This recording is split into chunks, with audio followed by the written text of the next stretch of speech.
10,000 1,20,000। और इसी में कंडीशनें दो तरह की होती हैं। एक्चुअली में हमारे पास टोटल माल टावरों का होता है। टावर में क्या है कि जहाँ लाइट जिस साइड पे लाइट अच्छी है, जहाँ 22 घंटे या 24 घंटे लाइट है, वहाँ जनरेटर वर्किंग कम रहेगी। बहुत कम चलता हाँ, मतलब स्वाभाविक है कि वहाँ जनरेटर की वर्किंग कम रहेगी। अब कई बार सेट हमारे पास ऐसे आते हैं कि मॉडल तो उसका 10 है, लेकिन अगर खिड़की खोलेंगे तो जनरेटर नया है अंदर, क्योंकि वर्किंग नहीं रही।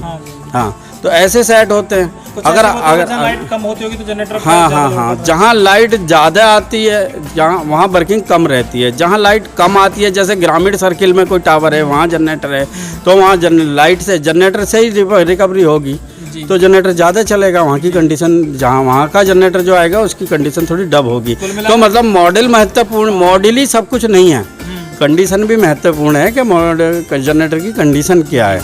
कई बार ऐसा हो जाता है कि मॉडल नीचे आए और सेट की कंडीशन नहीं है, तो ये भी रहता है, देखने की बात ही है। जो ग्राहक और इसी में अगर हम बात करें तो ये 15 मॉडल है, 1,40,000 का है। इसी में हम 2009-10 मॉडल में जाएंगे तो 1 लाख रुपए का पड़ जाएगा। 2012-13 मॉडल में जाएंगे तो 1,10-15,000 रुपये का पड़ जाएगा।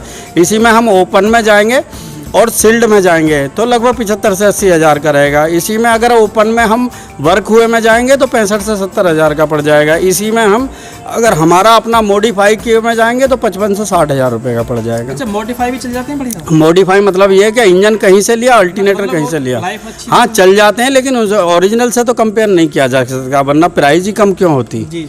ये रहेगा। अच्छा, तो डीजल खपत किस में ज़्यादा होती होगी, मॉडिफाई में या इनमें? नहीं, जो सील्ड सेट है उसकी डीजल की खपत कम रहेगी, लेकिन बहुत ज़्यादा फर्क नहीं रहता, वो 100-200 ग्राम का फर्क रहता है। बस ग्राहक ज़्यादा किस चीज़ के आते हैं, मॉडिफाई? बढ़िया चीज़ ही ज़्यादा चाह रहा है आज डेट में मैं देख रहा हूँ, बंदे की चॉइस है कि वो चीज़ बढ़िया लेता है, 10-20 हज़ार का मुँह नहीं रहता। जैसे आपके पास बहुत सारी कंपनियों के जनरेटर सेट हैं, तो सबसे ज़्यादा जो किस कंपनी के बिकते होंगे यहाँ पर? देखिए, अगर हम ग्रामीण सर्किल में जनरेटर चलाना है हमें, या इस तरह का सर्किल है कि वहाँ दूर तक कोई मतलब बड़ी सिटी नहीं है, तो वहाँ हमें आइशर, महिंद्रा और यही चूज करने चाहिए, क्योंकि इसमें जितने भी महिंद्रा और आइशर में जनरेटरों में इंजन है वो सब ट्रैक्टरों में इंजन है, तो आसानी से ट्रैक्टर का मिस्त्री आसानी से हर जगह ग्रामीण सर्किल में अरेंज हो जाता है, और इसका पार्ट्स भी आसानी से ग्रामीण सर्किल में अरेंज हो जाता है।